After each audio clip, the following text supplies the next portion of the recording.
Michel Barnier insisted the UK must take on the EU's priorities as he noted the European Union has failed to budge from its Brexit negotiating position since 2017. Michel Barnier hit out at the UK after confirming the latest round of Brexit trade talks had concluded without any significant breakthrough on a future deal. Mr. Barnier insisted the European Union continued to be clear about its position as he warned the UK the bloc's stance remained unchanged since 2017. The EU chief negotiator claimed the UK negotiating team had shown no willingness to take on Brussels' priorities despite Boris Johnson pledging to speed up talks in order to secure a deal by December 2020.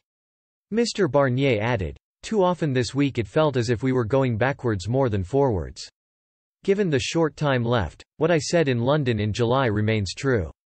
Today at this stage, an agreement between the UK and the European Union seems unlikely.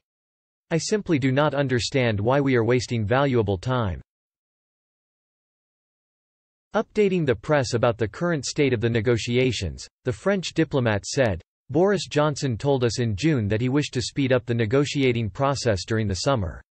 But this week, once again, as in the July round, the British negotiators have not shown any real willingness to move forward on issues of fundamental importance to the European Union. This despite the flexibility which we have shown over recent months in terms of taking on board and working with the 3 red lines Boris Johnson set out in June, mainly on the European Court of Justice, UK legislative autonomy and on fisheries. We still haven't seen from our British partners any willingness to take on board the EU's priorities."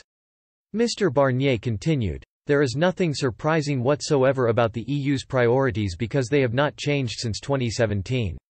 We invite you to have a look again at the conclusions of the European Council resolutions. At the European Parliament, we have said repeatedly since 2017 what our priorities for a fair and balanced deal with the UK would be."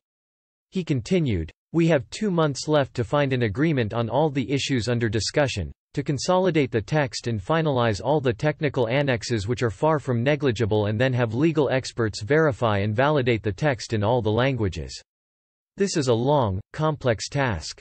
Any delay beyond the end of October would entail a serious risk as to the successful outcome of this process.